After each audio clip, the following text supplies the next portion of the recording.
HControl is the API used by Harman devices so that they communicate natively. It's very simple to use within the Harman ecosystem, and I'm going to demonstrate this using an encoder and a decoder. I've logged into my controller and I already have a couple of devices.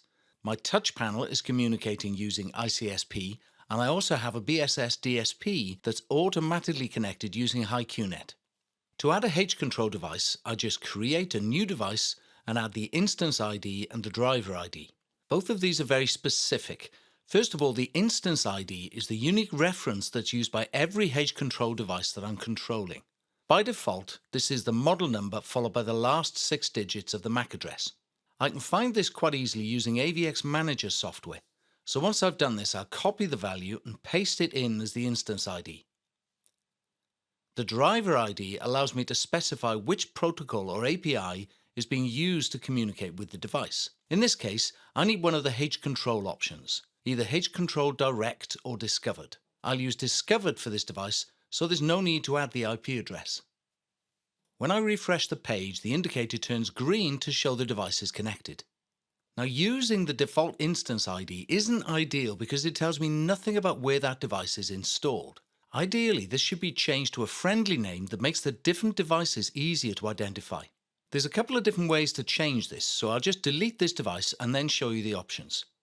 The main method is using AVX Manager software, where I can select any HControl device, go into the configuration page, and the HControl name can be found under the device settings. I can now add something a bit more descriptive. This is the same for any HControl devices, so CE boxes, for example, will be changed in the same way. This name can be anything you want as long as it only includes numbers, letters, and hyphens. So I'll call this device Decoder 1. This time, when I add the device, I'll use this new instance ID. Now, the system will let you enter anything you want into the instance ID space, but if it doesn't match a device on the network, it won't connect and the indicator will just stay red. The other option I have with SVSI encoders and decoders is to use Enable software to change the instance ID. When I open Enable, there's a new column in the Unit Management tab where I can enter a custom HControl name. Just enter the new name, in this case Encoder 1, and the instance ID updates in the system. Now I can add this new device to the controller using this custom name. This time I'll use HControl Direct. Using this method, I will need to add the IP address of the device, but the principle is still the same.